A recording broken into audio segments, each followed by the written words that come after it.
Fl-isem tal-Missier u tal-Iben u tal-Ispirtu Santu, il-grazzja da Sidna Ġesu Kristu, l-imħabba ta' Alla u l-għaqda fl-Ispirtu Santu tkun ma'kom il-koll. Idin nofru dan is-sagrifiċċju tal-Quddisa għal Roħ Rose u Emanuel Vella. Illum il-ġurnata tas-Sibt u għalhekk sejrin nagħmlu il-Quddisa tal-Verġni Mqazza Marija bħala saħħa tal-morda. Jew niġbru. Iħenna għalina Alla li jista' kollox jaħfrilna dnubietna u jwassalna għal ħajja ta' dejjem. Nitolbu. Għamel mulej Alla tagħna li jinkunu dejjem qawwijin u sħaħ fir-ruħ u l-ġisem u li bit-talb glorjuż tal-Verġni Mqazza Marija ninħelsu mid-dwejjaq ta' issa u niksbu ilena ta' dejjem. Bibnek Ġesu Kristu Sidna li ju Alla u li miegħek jgħix u jsaltan flimkien mal-Ispirtu Santu għal dejjem ta' dejjem.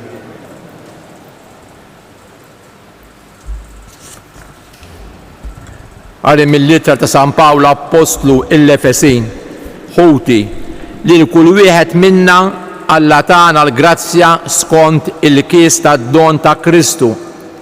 U għalhekk li tgħid l-Iskrittura tela filgħoli jassal l-sira ta' doni il-bnedmin.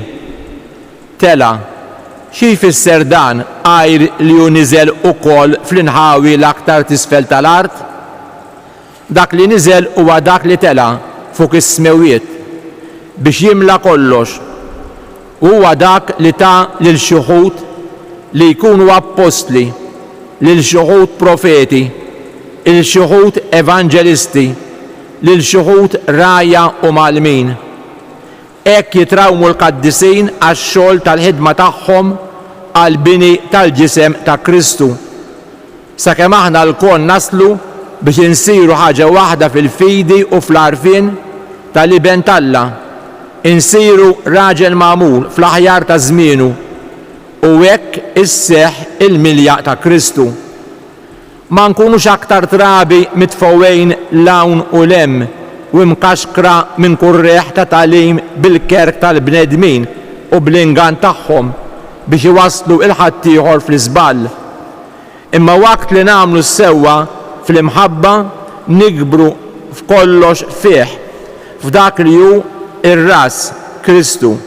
Fih il-ġisem kollu isib ir-rabta u l-għaqda tiegħu permezz tal-ekisi kollha li jservuh skont il-ħidma ta' kull waħda minnhom biex jikber fih innifsu u jinbena fl-imħabba. Il-kelma tal-mulej inroddu ħajr il-Alla sam responsorjali ngħidu flimkien fraħt meta qaluli sejrin f'dar il-mulej. Fraħt meta qaluli sejrin f'dar il-mulej. Diġà qegħdin riġlejna fi bwiebek Ġerusalem, fraħt meta qaluli sejrin f'dar il-mulej.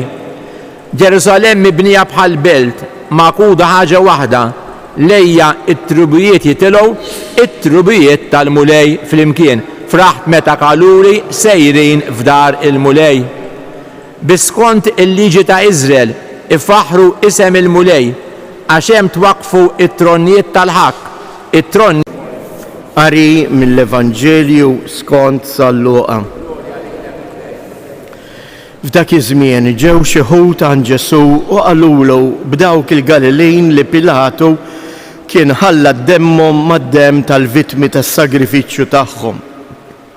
U Ġesu qabatu qalilhom: taħsbu intom li dawn il-Galilejn kienu iżjed midinbin mill-Galilejn oħra biex sofrew dan kollu? Le ngħidilkom, imma jekk ma tidinbux il-koll tintilfu bħalhom. Jew dawk 18 ruħ li waqa' fuqhom it-torri ta' Silewam u qatilhom, taħsbu intom li kienu iżjed ħatja min-nies l-oħra ta' Ġerusalem? Le ngħidilkom, imma jekk ma tidinbux il-koll tintilfu xorta waħda. U qalilhom din il-parabbola. Wieħed kellu siġra tat-tin imħawla fil-għalqa. Mar ifittex il-frott tiegħu fija u ma sabx. Għalhekk qal lil dak li kien jagħmillu l-għalqa, ara, ilni 3 snin niġi nfittex il-frod f'din is-siġra tat-tin u qatt ma sibtilha. Mela aqlaħħa, għax għalfejn se tibqa' tkitt l-art? Iżda dak wieġbu, intħallija sinjura għal din is-sena sa ma nasqilha madwara u nagħtiha d-demel. Id-dieħla għandha minn tagħmel il-frott, jekk le aqlaħħa. Il-kelma tal-mulej.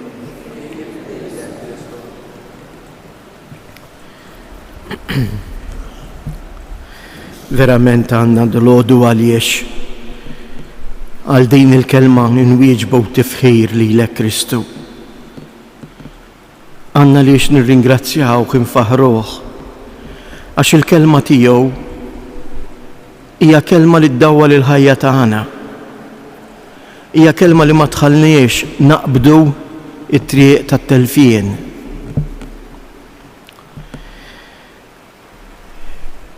Ġesu jibda b'żewġ fatti storiċi fil-ħajja tal-poplu Ludi. Meta Pilatu daħal bl-armata u qatel in-nies li kienu qegħdin jitolbu fit-tempju, kif ukoll meta kien hemm torri waqa' diżastru naturali. Kemm drabi aħna wkoll quddiem xi diżastru anke naturali ngħidu dak Alla qed jippermettih għax in-nies ħżiena, għax id-dinja marret lura. Il-Mulej Ġesu qed jgħidilna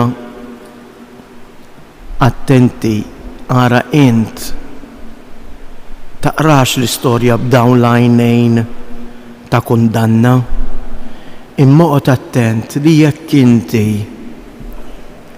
il-kelma tal-Alla twarrabha f'ħajtek ma ddurx lejn Alla, inti jiġrilek għar għax titkisser, titfarrak, tintilef. U għalhekk jagħlaq ukoll b'din il-parabola ta' dan ir-raġel li kellu t-tina u Ġesu jgħaddi jimur ifittex il-frott u ma jsibiliex. U Ġesu jgħidilha ilni 3 snin niġi jinfittex il-frott. U dan qed jgħidu ma ninsewx li anke fil-Vanġeli Ġesu spiss ixxebbaħ il-poplu Ludi mal-għalqa ta' dwieli, l-għalqa li tagħti il-frott. Hawnhekk għandna it-tina. It-tina għall poplu Ludi peress li hija frotta ħelwa hija mxebbħa wkoll mal-kelma ta' Alla. U għalhekk hawnhekk Ġesu għalhekk jgħidilhom ilni hawn niġi 3 snin u ma sibtx frott. F'kelma waħda qed jgħidilhom ilni hawn foskom 3 snin inwaslilkom il-kelma ta' Alla, il-bxara tajba. Ilni 3 snin kontinwament ngħidilkom is-saltla ta' smewwiet qiegħda foskom, indmu, emnu fil-bxara tajba. U din il-kelma baqgħet qatt ma għamlet frott fikom għax ma saritx parti minnek. Ejjew nitolbuh il-Mulej. Aħna li mhux 3 snin ilna niġu l-Knisja, ħajjitna kollha. Imma l-kelma tal-Alla qegħdin inniżluha f'qalbna, qegħdin inħalluha tagħmel il-frott fina. Ejjew nitolbu fuqna lkoll il-qawwa tal-Ispirtu. Biex kif il-kelma tal-Alla fil-ġuf ta' Marija saret laħam, hekk ukoll il-kelma tal-Alla li aħna nisimgħu li twaslilna l-Knisja kontinwament issir laħam tieħu l-ħajja fil-mod ta' kif naħsbu u ngħixu.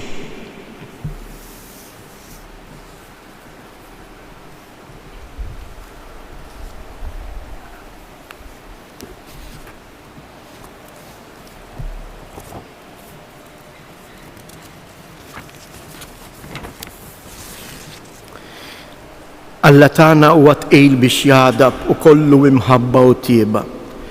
Nitolbuh u ngħidulu ħen għal poplu tiegħek mulej. Nitolbu sabiex il-Knisja bil-kelma u bl-emil issejjaħ il-bnedmin għal konverżjoni u twassalhom għal ħelsien tas-sew ta' Awliet Alla. Nitolbu mulej għal waqfien mill-gwerer. Għati jiddaw l-satanin tal-art biex jarfu li l-gwerra erda jġib u dbatija u l-kull bniedem għandu dritt li jgħix fil-paċi u s-sliem. Nitolbu għalina il-koll biex narfu nieħdu id-deċiżjonijiet li nagħmlu imdawlin dejjem mill-kelma tiegħek mulej. Nitolbu bl-interċessjoni ta' Omna Marija, il-mara li inkarnat il-kelma, għati mulej il-qawwa, il-faraġ u dak kollu li huwa meħtieġ lill-morda tagħna. Ejn ukoll il-tant persuni li bimħabba iduru bihom. Nitolbu. Fiskiet inresqu it-talbit tagħna, partikolarment hekk inkomplu nitolbu l-mulej biex jagħtina x-xita f'waqta sabiex artna ma ċaħħadniex mill-frott tagħha.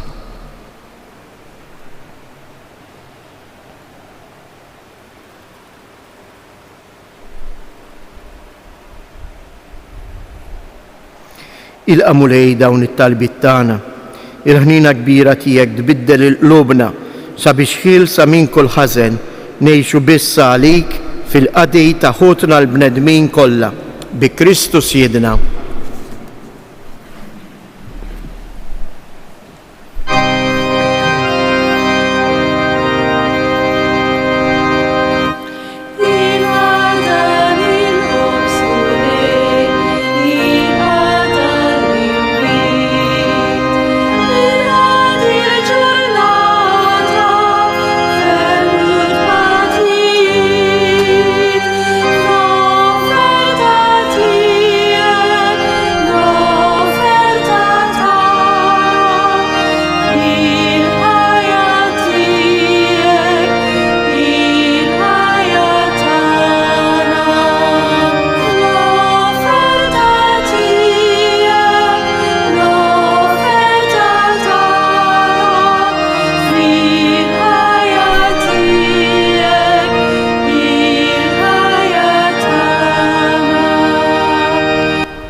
Jitolbu ħuti biex dan is-sagrifiċċju tiegħi u tagħkom ikun jogħġob lil Alla l-Missier li jista' kollox.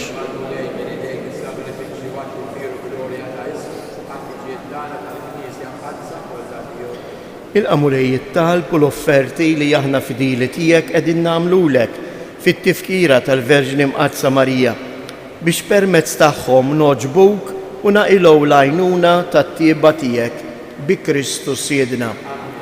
Il-mulej ma'kom, nerfgħu qlubna il fuq, niżżu ħajr lill-mulej Alla tagħna.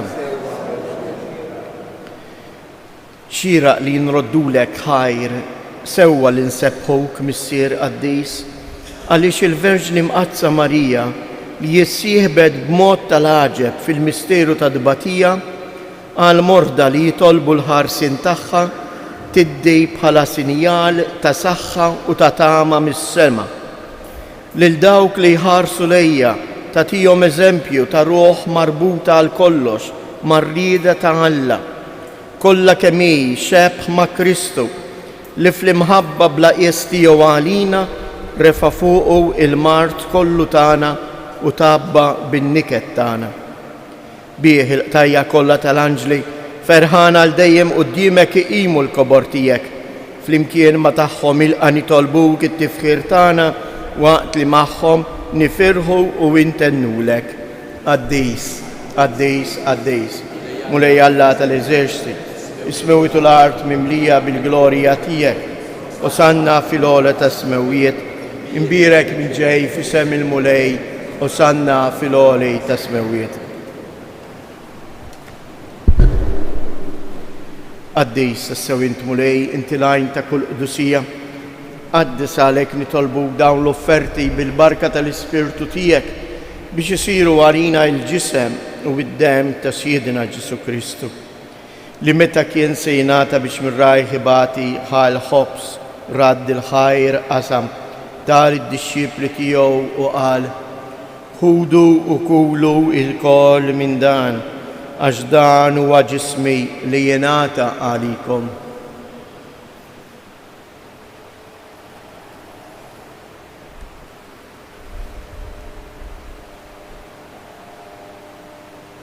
Ekku koll wara li klaħa l-kalċi reġa' radd il-ħajr tal id-disċipli tiegħu u qal: ħudu u ixorbu minnu il-koll għax dan huwa l-kalċ ta' demmi tal-patt il-ġdid li jibqa' dejjem. Id-dem li jxirrita għalikom u għall-bnedmin kollha għal maħfra ta' dnubiet. Għamlu dan tifkira tiegħi.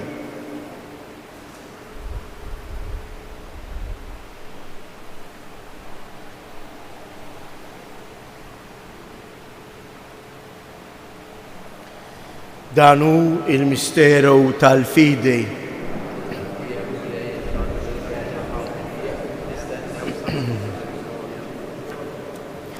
Għalhekk aħna u nagħmlu dan tifkira tal-mewt u l-qawmien ta' Siedna Ġesu Kristu, nofrulek mulej il-ħobs tal-ħajja u l-kalċ tas-salvazzjoni u rroddulek ħajr għaliex għoġbok tilqana hawn quddiemek biex naqduk.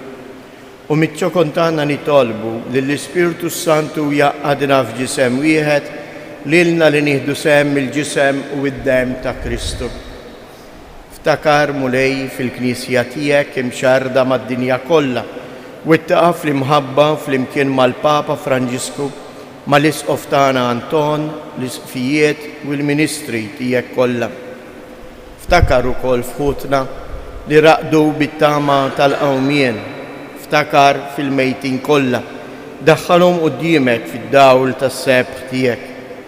Ħenna għalina l-koll nitolbuk, għati lilna wkoll il-wirt tal-ħajja ta' dejjem flimkien mal-Verġni mqaddsom Alla Marija, ma' San Ġusepp, l-Apostli u l-Qaddisin kollha li jgħixu fil-ħbiberija tiegħek sa mill-bidu tad-dinja. Għamel li magħhom infaħruk u nsebħuk b'Ġesu Kristu ibnek. Bi Kristu, ma' Kristu u fi Kristu, jingħata lilek għalla missier li tista' kollox, flimkien ma' l-Ispirtu Santu kull ġieħ u glorja għal dejjem ta' dejjem.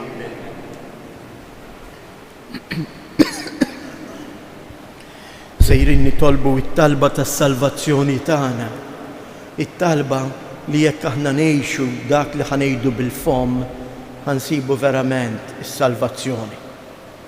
Is-salvazzjoni tiġi fostna, is-saltna ta' Alla tiġi fostna kull darba li jiena u int nilqa il-kelma tal-mulej Ġesu. Walhekk ejjew nitolbu u ngħidu flimkien: Missierna li inti fis-smawiet jitqaddes ismek, tiġi saltnatek, ikun li trid int kif is-sema hekk fl-art. Ħobżna ta' kuljum għatina llum, aħfrilna dnubietna bħalma naħfru lil min hu ħati għalina u la ddaħħalniex fit-tiġrib iżda eħlisna mid-deni. Eħlisna nitolbuk mulej minn kull deni, għatina fit-tieba u l-ħnina tiegħek il-paċi fi żmienna biex inkunu ħielsa dejjem mid-dnub u mħarsa minn kull inkwiet, aħna u nistennew nittamaw lejna u l-miġja tas-Salvatur tagħna Ġesu Kristu. Mulej Ġesu Kristu li qed lill-Apostli tiegħek inħallilkom isliem, nagħtikom isliem tiegħi la tħares lejn dunubietna, iżda ħares lejn il-fidi tal-Knisja tiegħek. Għatija isliem u laqda li jien trid fija, int li tgħix u s-saltan għal dejjem ta' dejjem. Il-paċi tal-mulej tkun dejjem magħkom. Għatu l-paċi lil xulxin.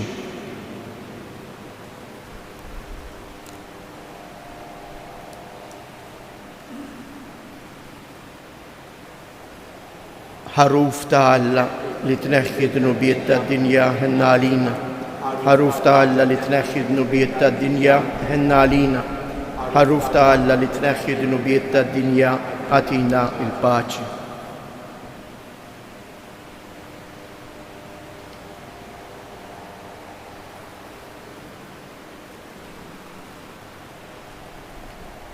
Danu l-ħaruf ta' Alla, danu li jneħħi d-nubiet tad-dinja, ħen jindawk li huma mistiedna għall-ikla tal-ħaruf.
Nitolbu. U Alla, is-sagrament tas-salvazzjoni tal-ġisem u d-dem ta' ibnek il-waħdini li bih tqarbilna ferraħna fġieħ il-Verġni Ommu, ikun għalina ta' ġid għal ħajja ta' issa u fil-ħajja ta' dejjem bi Kristu Siedna. Jew ngħidu hekk nofru dawn it-tliet avamarijiet għal morda u dawk il-persuni li jduru bihom. Sliema lik Marija bil-grazzja mimlija l-mulej miegħek, imbirka inti fost in-nisa, imbirek il-frott tal-ġuf tiegħek Ġesu.